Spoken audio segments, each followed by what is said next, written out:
You're watching the Blockchain Interviews, hosted by Dan Weiskopf. Each episode features interviews with leading industry experts so that viewers can have a deeper understanding of today's quickly evolving blockchain marketplace.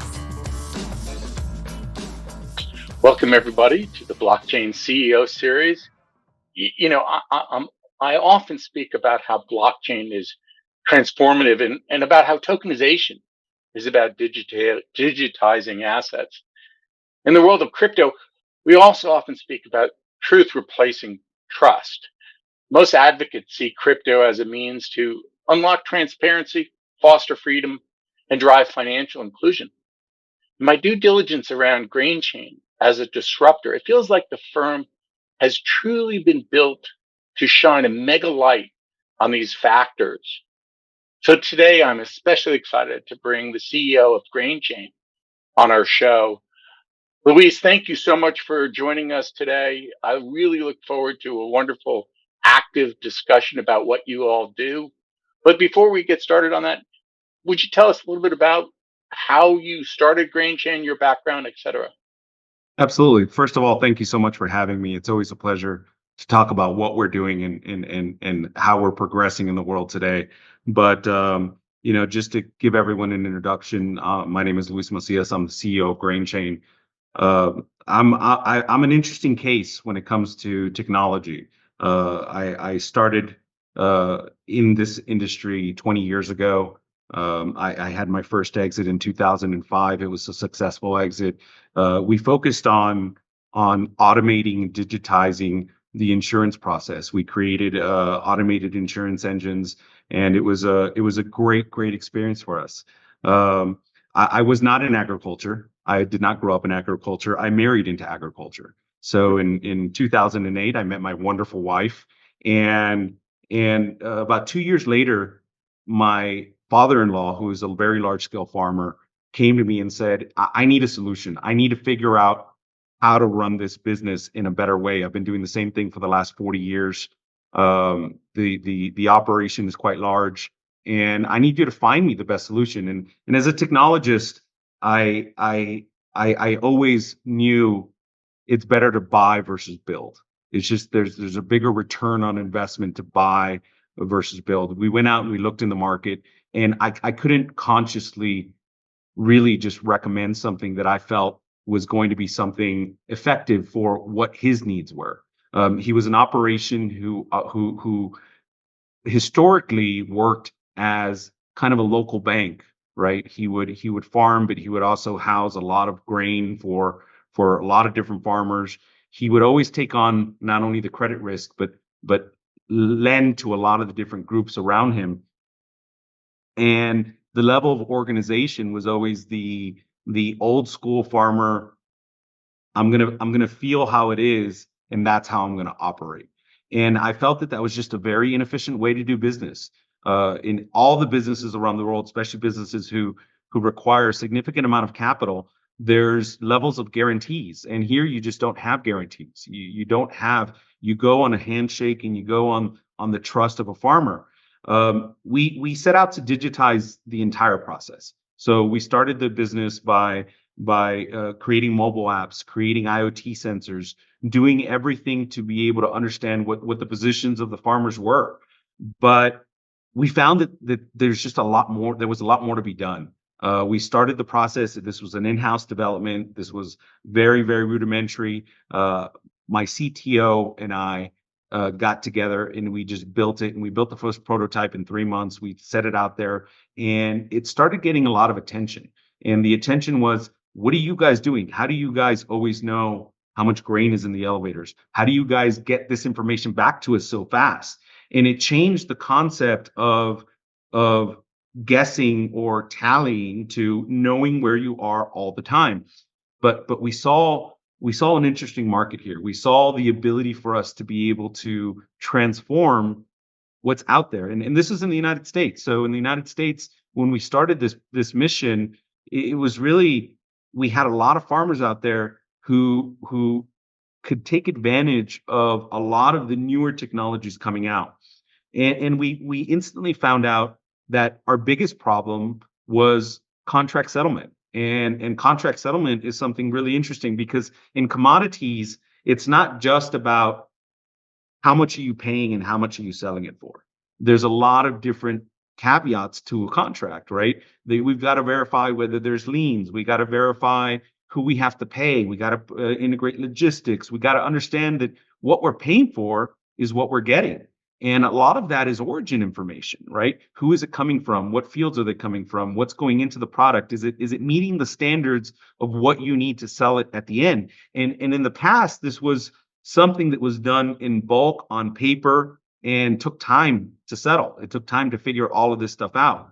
And believe it or not, in 2013 and 14, we developed a conventional technology contract management system that I thought was going to solve the world. I was like, this is the perfect system, and everyone's going to use it, and everyone's going to be happy with it. And to my surprise, nobody wanted to use it. They kept going back to Excels. They kept going back to paper. They kept going back to doing manual calculations. They kept back to making errors in those manual calculations, which at the end turned into losses or gains that, by chance there was a gain. And I didn't understand why people didn't want to use technology to be able to do all of this. And it really came down to a lot of these farming organizations just didn't have the time. They didn't have the resources to dedicate a technologist or somebody in there to type everything in and realize how good it would be for them. And my co-founder, Fernando Campos, was extremely active in the initial Ethereum ICO. And he was lucky enough to have participated in that. And he calls me one day and he says, I really think you should take a look at this thing called a smart contract. And it's something that I think is going to really solve a lot of the things that you're complaining to me all about why they don't want to use your technology. And his big concept was, let's take the human out of the process and let's take a lot of the trust out of the process. And I was very skeptical. And when we really went in and dug deep, we saw that we can completely eliminate the human element, the human opinion, the human error out of this concept. So we in 2016 we developed a small pilot and prototype that really was based off of Ethereum. It was very rudimentary. It was very, very basic at the time. But what it did was it got all of the concepts of the contract, and it integrated the liens and it integrated all of the different aspects, and it auto executed when all the conditions were met. And it was a huge celebration. I still remember the emotion of the first live contract actually working within our system, and it was something very, very amazing, right? In 2017, we said we need to take this to reality. We went out for I had funded everything personally from day one. We had already gotten quite a few hundred farmers on the platform. It had some really good momentum, and we did our first kind of GrainChain launch, and it was an awesome success and failure at the same time. We realized that this is going to change the market, but we also felt that in 2017 there was a bit of an Ethereum boom, and the reliability of the network and the cost of the network started becoming issues for us, in the sense that how do we accomplish this and charge variable rates for execution? How do we accomplish this and tell a farmer who the farmers want solutions? They don't want to know how the solution was made. They don't want to know how a John Deere tractor is made. They want to know that it's going to give them a 20% efficiency or a 5% efficiency. And so, one of the things that we decided in 2017 was we need to make this an enterprise level system, something that still has the same features, but can be very predictable and very fast. Because the worst thing you can do is try to do a settlement and it takes 3 hours to settle, or 2 hours to settle, or even 10 minutes to settle. And so we really started looking into how we were going to accomplish this. At that time, we met with quite a few different groups that were working on Hyperledger Fabric, and this was an open community that was starting to build a private blockchain that you can distribute nodes and accomplish some of the same type of trust and ability, but also be able to commit to certain service level agreements, right? Certain service level results. And so in 2017, we built and we had to build a lot of tools because at that time Hyperledger Fabric was very young. It was very, very rudimentary. So we had to build a lot into the community, and we built a very, very interesting network that allowed us to distribute a lot of nodes among a good portion of our customers to be able to. And we built these smart contracts that were phenomenal, and they did everything we wanted to do. But there's a problem with blockchain, right? When you chisel something into stone, unchiseling is quite the interesting scenario. And unchiseling means I made a mistake. We're human. There's variables in the business. How do you roll back a transaction that was incorrect? And what we realized in 2018 was we don't want to roll back. We don't want to roll back anything. We do need to make modifications and add to the ledger when there's issues. But how do we reduce that capability of rolling back issues? And what we found was that we needed to build more. We needed to build a bigger ecosystem. And so in 2018, we launched what we like to call now as Harvex. And we found that the majority of the issues were origin issues, were issues that, hey, I registered a truck that was coming in from this field incorrectly, or it belonged to the wrong person, or the commodity was not the exact specific commodity that we wanted into the system. And Harvex is very similar to the ride sharing apps of today, right? It allows us to call trucks to the field. It allows us to track the trucks. It allows us to pay the truckers. It allows us to get least cost bidding for trucks, which is an awesome feature for our customers.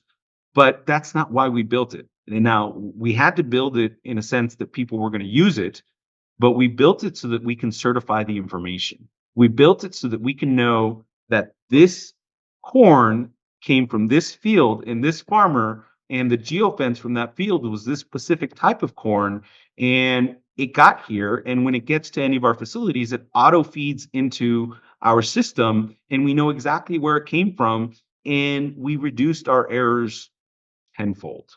And it really gave us a very, very different view of where things were coming.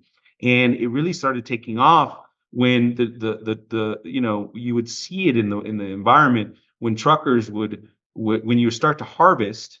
These are different locations hour by hour, right? The combines are moving in different locations. The truckers need to find where the combine is, and you would traditionally see farmers put a flag or something. Hey, turn on this field and turn here to get here. And now the truckers have a device and they can see where the combine is. With the farmers can see the 10 trucks that are on their way. And there's no more that, hey, I'm on my way, but I'm really 3 hours away. Well, I see you're 3 hours away. You're not going to make it for this time. So what's going on? So you start changing the dynamic because you start not only giving them infrastructure, but you start giving them tools that completely change the way their operation works. And then I would typically see when we'd go out to some of our facilities, we've got it's going to rain in 2 days. We got to harvest now. We need 100 trucks. Well, you would have somebody in an office calling 100 different trucking companies and 100 different truckers to try to get that. Now you would post it. It would automatically notify all of the truckers, and they would be able to take the job and go into it. And so you start giving them a lot of features that are just very unique, that really improve their operation, but we're being selfish. What we want is good data, and we want real data, and we want data that you can rely on to be able to settle. And so in 2019, we started expanding our operations in Latin America, and it really shifted the dynamic for us. The US is a phenomenal market. It's actually probably one of the best markets we can be in. But the US has a lot of infrastructure. It has a lot of lending capacity. It has a lot of infrastructure that supports our farmers. And what we found in Latin America was that they absolutely needed us. We had a market that if this is that all your stuff is nice to have, but then we had a market that said these are solving our problems. These aren't improving on our situation. These are solving our problems. So we started expanding dramatically in Latin America, and it was a big shift for us because we had to translate everything. We had to understand local regulations. We had to really get make sure that all the legal was in perfect place. But once we did, it started becoming a very different scenario. It started becoming a scenario as now we're offering products that are providing incredible amount of transparency and incredible amount of trust. And when we talk a lot about removing trust from scenarios, when you start giving trust as an inherent trait of your business, you start trusting that business a lot more. And what does that mean? That means that me as a farmer who's working with a GrainChain facility can immediately see the results of what's going on, can know that when I show to that facility, they don't know what a smart contract is and they don't want to know what a smart contract is. But they know that when they go to that facility and they meet their obligations, they've got money in the bank. So today, which is something super exciting, you've got trucks that are showing up to our facilities and get instant payment. Before they leave the facility, the money's in their bank account. They see their app, they see that it moved, and the money's in their bank account. We have instant transfer capabilities in these countries. And that's a game changer. It's a huge game changer because now you've got an option to sell to a facility that uses GrainChain and that you know you're going to get paid, you're going to get paid instantly. And then you've got the other guy who you're going to have to turn in your stuff to. They're going to fill out some manual papers. They're going to write down the weights and the qualities in a manual format, and then they're going to send it to a back office who's going to calculate. And you've got to trust them that they're going to do the right thing. You have to trust them that the numbers they wrote off of their laboratory equipment is correct, and that the deductions that you got are correct. And a GrainChain facility works very different. In a GrainChain facility, the actual smart contract is being fed directly from the machines, directly from the scales, directly from the different devices. So now you've got a big benefit. But then in 2020, everything changed for all of us. You know, we went into the pandemic, and the world was just very different. People weren't able to go into banks. People weren't able to show up to places, and that was just one of the biggest igniters in our business that you can possibly imagine, because now things started changing in the sense that digitization started becoming almost a requirement. How do you get the information over? How do you do things without contacting people? And a lot of our facilities started seeing a huge benefit because now you show up in a truck, you don't get off, all the information transfers immediately. You see the results on your apps, you see what's going on. The settlement becomes not, hey, I'm going to go pick up a check. It becomes, it's already in my bank account. And we did something very, very interesting in 2020, where not only were we digitizing the process, but we were also digitizing the financial process of creating contracts. We digitized the financial process of dispersing funds. And we also digitized the process of creating bank accounts.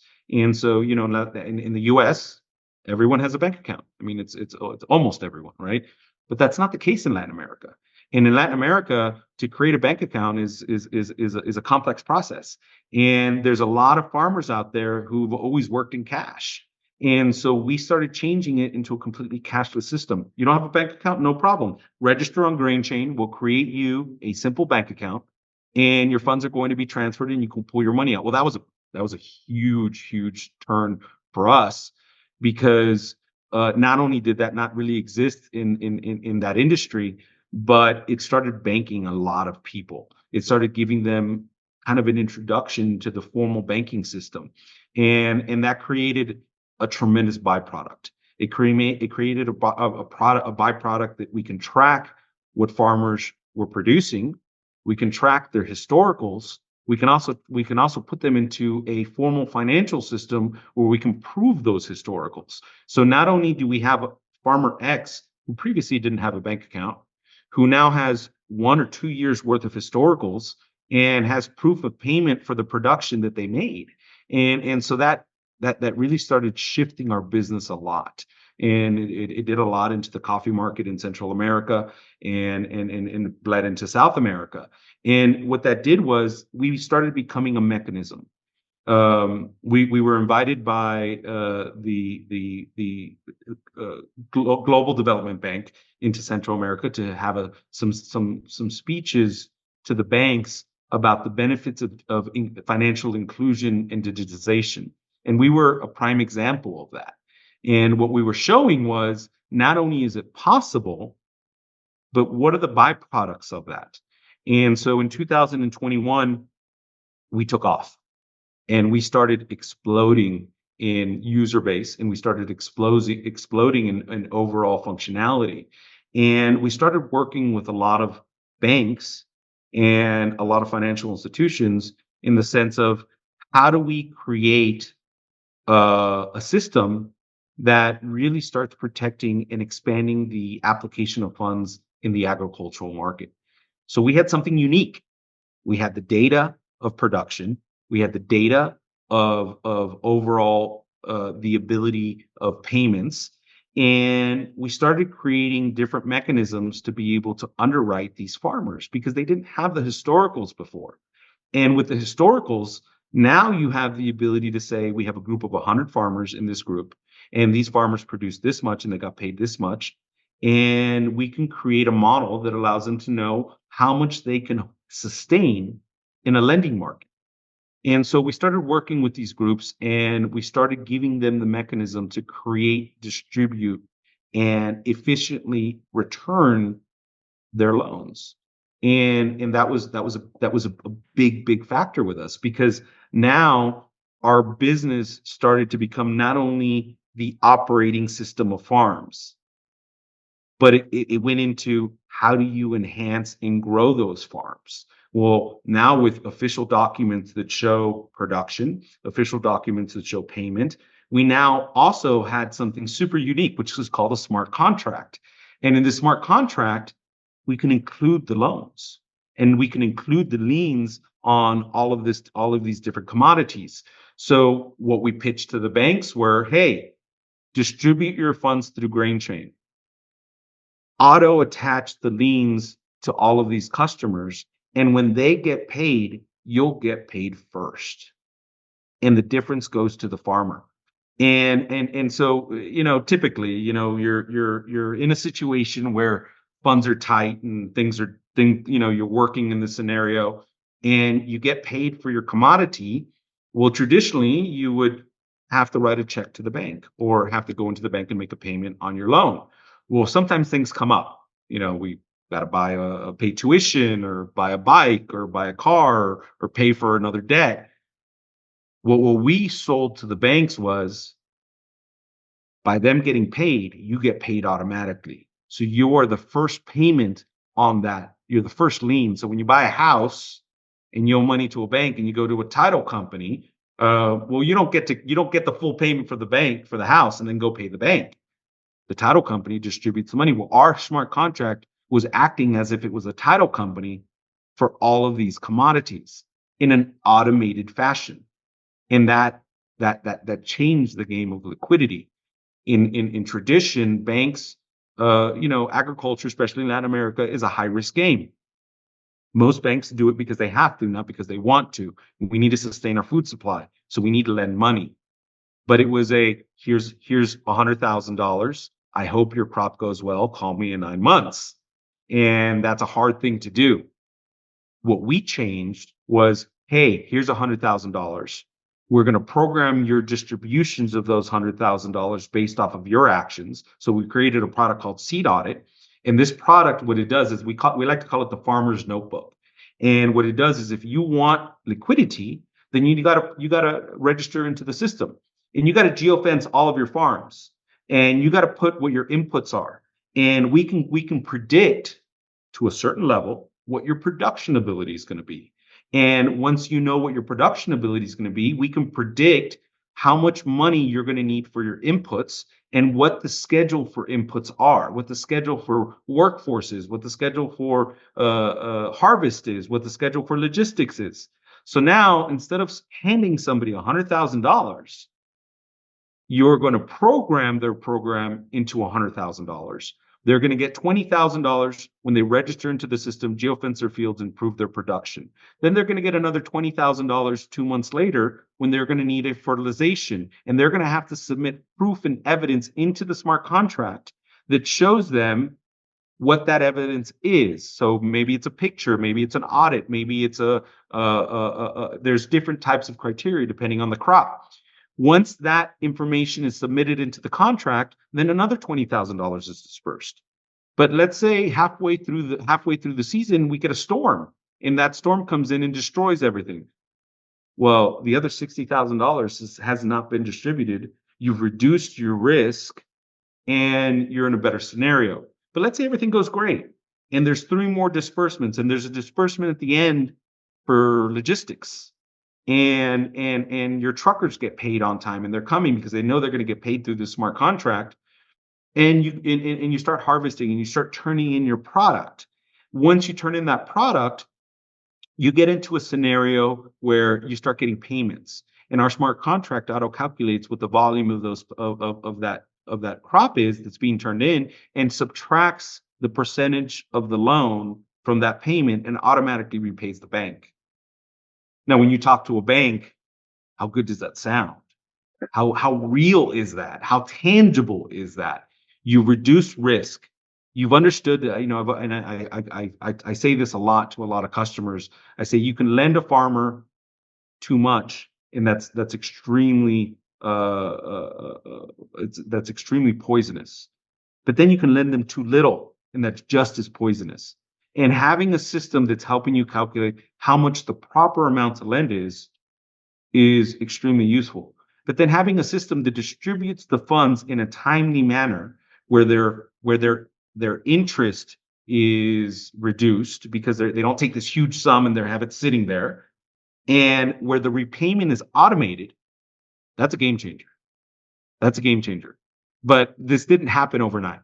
We had to create a suite of 5 different systems that work together and that make sense. We had to create a system that is actually usable, and it is and can be used at a very, very low education, mid education, and high education level, right? And then we also had to be able to work with the different groups and have them understand why this all makes sense. And it has been a tremendous journey throughout what we've done, and it's something that I can be extremely proud of.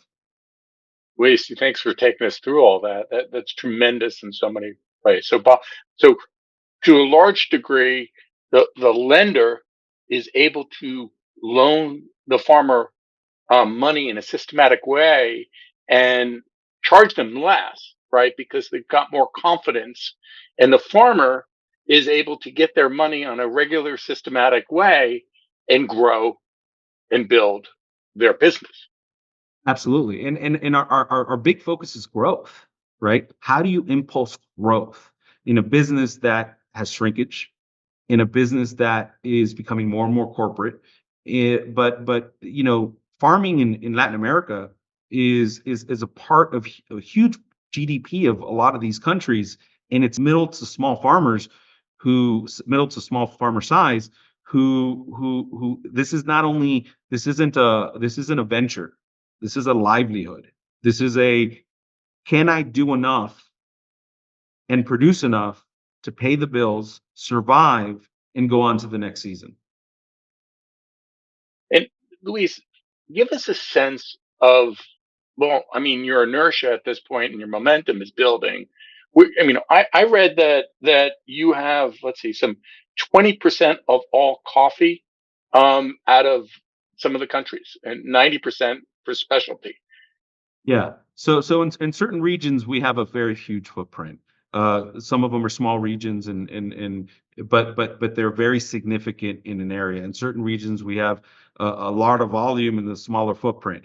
In the last year, we have exceeded the 28,000 participant level. right? And so we've done some tremendous growth.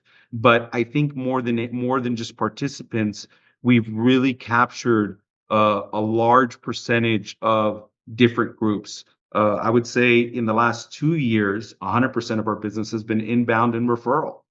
We do very little marketing. It has been financial institutions calling us in saying, we want to start your program with this group. We want to start your program with this group. It has been buyers and different participants in our network saying, this group absolutely needs your platform. We need to get them in. This isn't an easy process, right? The scalability is starting to prove, but just because somebody wants you to do something doesn't mean they want to do it, right? So I think it's been a very big education process.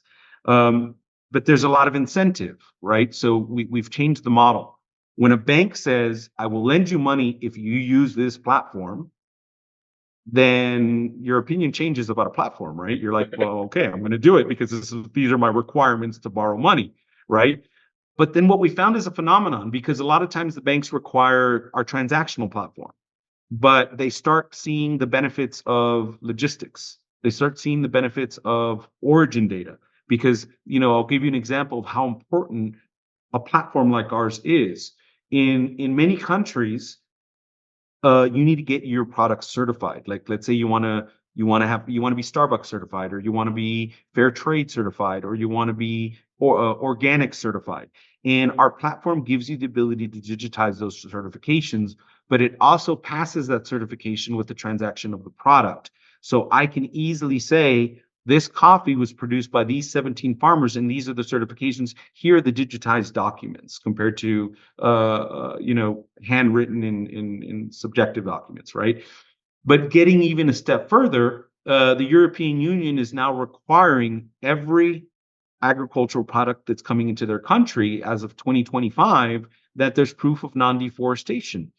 Well, that's something everyone needs to do. And it's kind of a run to make sure that you are compliant by 2025. Well, our system inherently already does it. Because guess what you have to do in order to get onto the GrainChain platform? You need to geofence your farms. Well, the requirements for the certification are the geoshape of your farm and certain levels of information that comes about the deforestation in the region. So we start becoming not only a nice to have, a need to have.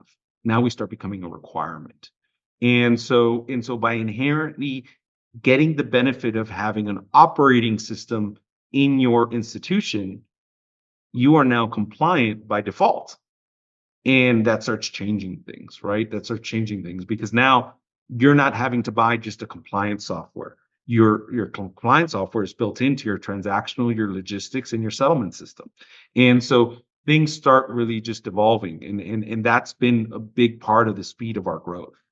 And you're in 4 countries across, I think, 24 commodities, or Across 24 commodities. So and I'll send you a fun video. Out of necessity, a very large organization came to us and said, hey, we need to do what you're doing in coffee.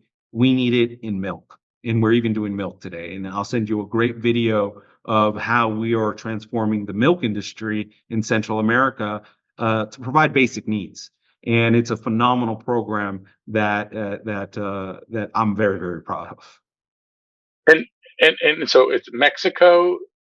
Where are you located? So we have a contact. So we're located in Texas. We're located in Mexico. We're located in Honduras in Central America, which some of those implementations are crossing over to Guatemala. And we're located in Brazil. And how do you charge? I mean, what's the business model? Absolutely. I think we're a little unique. We charge a base SaaS fee, which is like a licensing subscription to the software. So you have to cover a basic monthly, quarterly, or yearly payment to use the software, and that fee is accessible, right? And what we do is we distribute that fee depending on the type of implementation among the groups or cooperatives, because we don't sell directly to farmers. We sell to farmer groups, we sell to cooperatives, we sell to associations, we sell to different types of clusters of farmers. So, normally I think our smallest clusters are within the 50 to 100 member cluster, and we have clusters that are over 1,000 members. And so what they will do is they will distribute the cost between the association and the individual farmers. I would say a very large percentage of our farmers don't pay for the software. Most of it is at the association level. The majority of the cooperatives and associations take that licensing fee and pay for it among all of their farmers. That's one source of revenue, and that is the very stable source of revenue that we receive. But we also charge for the origination and completion of the financial transactions. So when you use our platform, we take a small percentage of the transaction. We take a bigger percentage when we allocate funding. So when we get a bank to work with us, the bank will pay us to distribute that loan, and it'll also pay us when we pay that loan back, right? When our system does. So that is the largest portion of our revenue. And so what we do is basically we distribute these funds. We take a percentage of what goes out, and then we take a percentage of what comes in. A lot of these transactions are multiple. So there will be a distribution to the farmer. They will sell that to the cooperative. The cooperative will pay that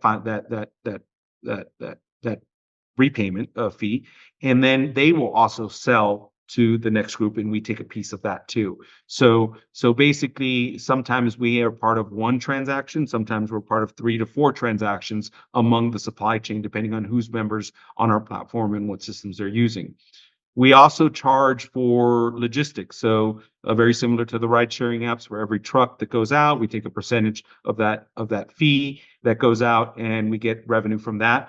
And we also charge for audits. So our seed audit platform allows for client discovery. For example, you're a farmer, you register into the system, you geofence all of your fields, you put in your inputs, and we give reports on what their financial viability is.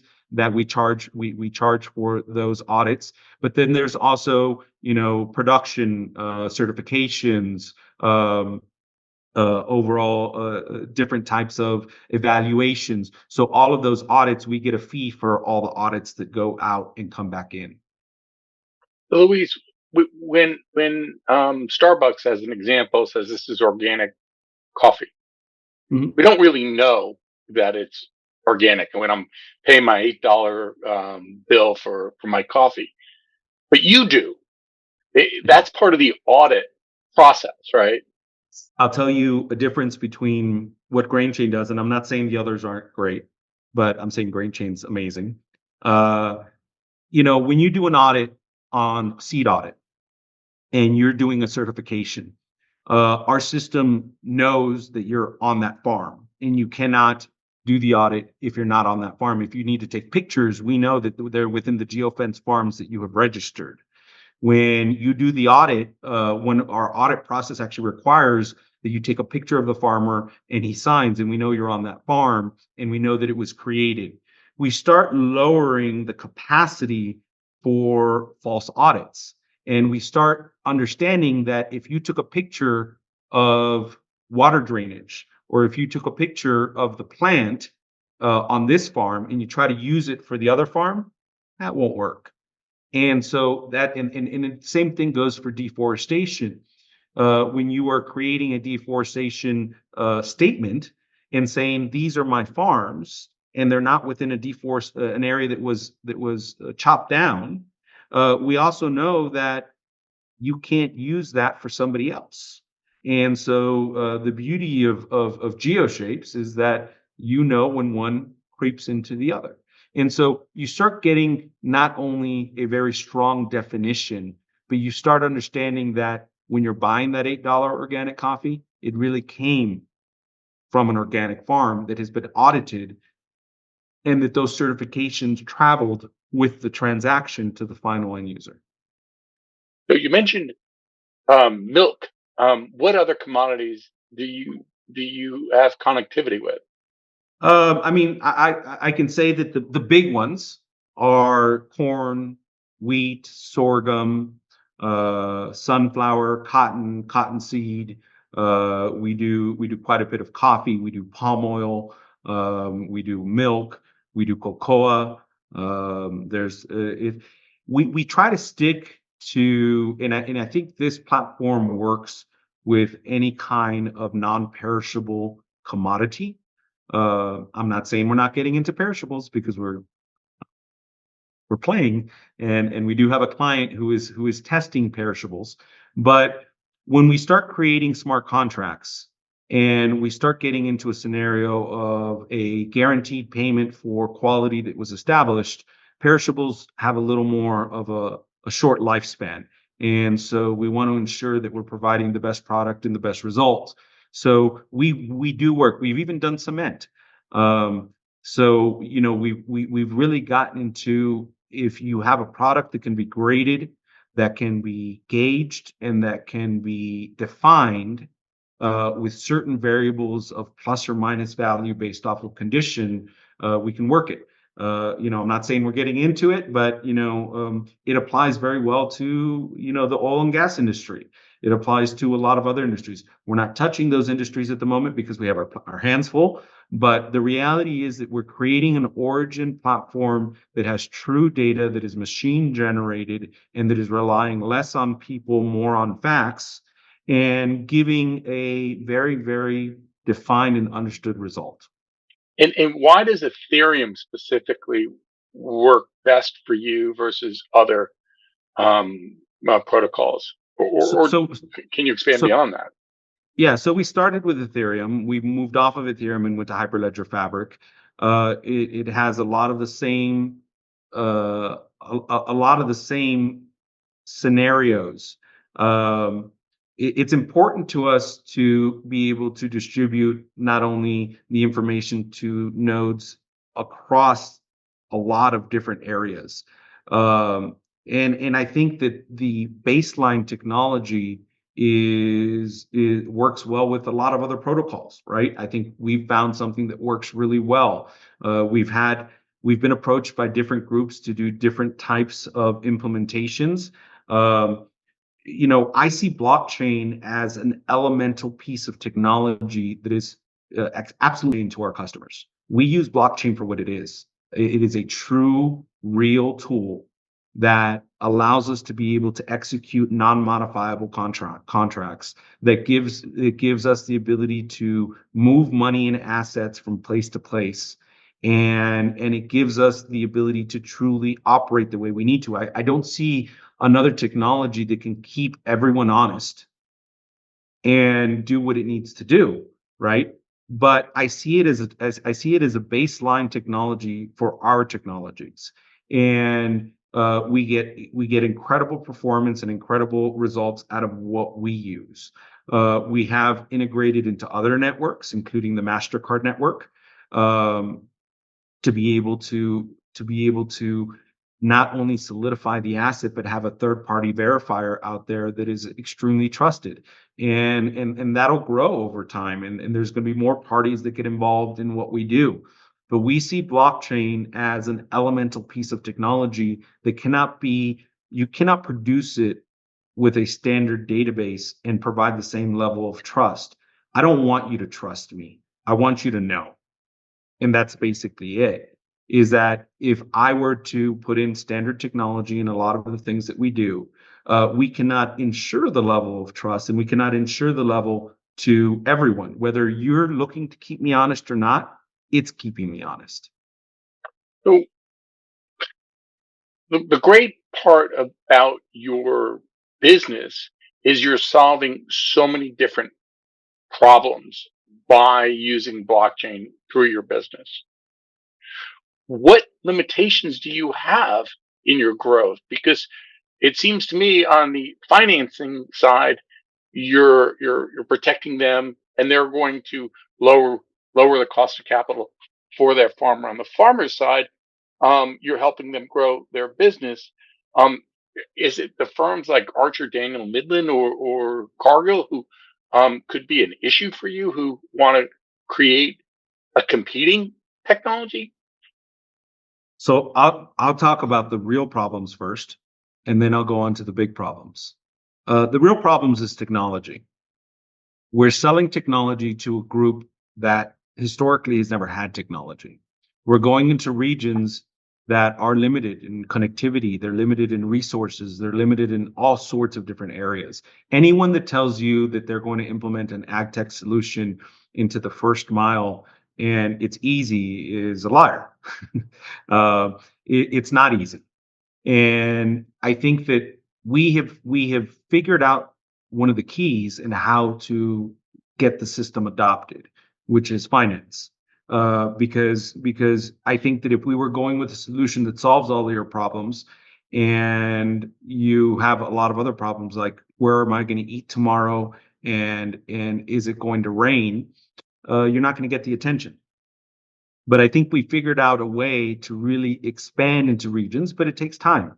And now at the levels that we are closing deals, it's a lot faster, and it's a lot more. It's a lot more scalable in the sense that if we want to do a big project, this is the role. You know, we had a customer about a year ago who has a lot of different facilities, and we implemented the systems, and they weren't being used the way they needed to be used. Well, a message came down from their president and CEO and said, if you don't use the system, you're not getting paid. The next day, everyone used it. And now they're running at a level of efficiency that, you know, we had a 1 year follow-up with them, and they basically said, we can't ever go back. We can't ever go back. And they're not talking about liquidity. They're talking about operation. They're talking about the efficiency of their operation, which is what makes you feel warm inside. It's what you try selling to people, right? And they say, oh yeah, maybe it's good. It could be great. But when you have an enterprise that comes to you and tells you we can never go back, you know you're doing something right. So I think our biggest problem, to answer your question, is getting that adoption ball rolling, right? It's a snowball. It starts growing and growing and it gets bigger, right? But it's not easy. It's not a process that I can just say download an app and start using it today, because there needs to be training, there needs to be infrastructure. We are getting there, right? We're getting there, because 5 years ago it would take us a month to get one set up, and today it's taking us a day. And so that's a huge improvement, right? But you still need to have them understand, or need to understand, why they need to go. So that's the biggest problem. That's the expansion problem, right? We're currently looking at 2 other countries to expand into, and it looks like that's going to happen sooner than later, right? And you know, the biggest obstacles are the financial regulations, the legal regulations, getting everything established properly, because we're moving a lot of money. We're doing a lot of things that require a lot of work to get that done. But once we get into a country, you know, the possibilities are tremendous. So that's my big problem, right? I mean, well, my real problem, and that's, how do you expand into an area that technically doesn't have a lot of technology and connectivity? We've resolved a lot of those problems. Most of our systems work efficiently in almost every region that we work in, and if we don't, we resolve the connectivity issues. But then you've got the big elephant in the room, right? Is the big companies. And I've had conversations with the majority of those big companies, and the majority of those big companies have created initiatives similar to mine. Maybe not the spectrum, but a piece, right? Almost every single one have created those types of initiatives. And a lot of them have failed, not because they don't have amazing people working on them, because I've met a lot of these people and they're great, but a lot of it is because they're too big, and they want and they want to solve a problem that we discovered 5 years ago, which is one piece. And this requires multiple pieces for it to work. And I think that we've continued to have discussions with these companies, and these companies have expressed interest in working with us and doing things. And a lot of these companies are end users of our system at the end. We get payments from those companies who work with the companies that we work for, and things of that sort. I think that most of these companies have an incentive to make this process more sustainable. I think they're continuing to make excessive investments and figure out how to keep farmers farming, how to keep the product coming in. It's not 20 years ago where a lot of the lack of transparency was beneficial, right? And I've had conversations with a lot of the sustainability groups with these big companies in saying, how do we get this? What do we do? Things of that sort. I think we're starting to become more and more relevant to a lot of these companies. I think that the future is looking like more of a collaborative effort than a competitive effort, because we are helping the people that are making these companies grow. And while our niche market has been competitors of these companies, the smaller groups, the groups that don't need to sell to them, or if they do sell to them, that's at the third stage of our process. I think in the future, there is a lot more of a collaborative ability because they want the same thing we do. They know that if the farmers are not sustainable, their business isn't there. They know that they need to make more money, get back to the farmer, and that's what we're doing. But we are providing the tools that they have on a daily basis to farmers that could never afford to have these kinds of tools. Well, Luis, we've gone over, and this has been fascinating. And my last question, so you're in the U.S. through Texas as one of your 4 regions. Is Texas the country, or that's all part of U.S.? I'm totally kidding you on that. Ask a Texan that. I had a conversation this week with one of the larger groups in the U.S. for ag tech, and it was a great conversation. And we've been talking for 5 years, and they've been following our progress. And they consistently call us and say, "How are you guys doing? When are you coming to the U.S.? What can we do to bring you into the U.S.?" And I think that as a startup that I think we've graduated from the startup level, right? But as a startup, we took a decision initially to go to Latin America because there were more margins, more ability, more willingness to absorb the technology. And the conversation I had this week with that company was, we're getting very close to the point where we're becoming not only a nice to have, but something that may be very beneficial to the U.S. market. And I think that once our growth is significant and we have the ability to take on lower margin business, we want to. That's the dream of ours, right? The dream of ours is to do what we're doing in the U.S. that we're doing in other places. And I think that would be another collaborative effort, because I think that we're becoming a proven solution, and we're becoming a solution that is not just let's test it out to see what it is I'd like to have that solution to improve my operation. And I think in our future, that is very much something that we not only are keeping tabs on the groups that we would work with in the United States, but they're keeping tabs on us. Wow, Luis, thank you for the time. Thanks for all the success too. I look forward to reconnecting with you, later on. Absolutely, it's been an absolute pleasure. I know we've spoken in the past, and I think that as we grow, the story becomes more and more interesting. Incredible, absolutely incredible. Thanks. Have a good one. Thank you very much.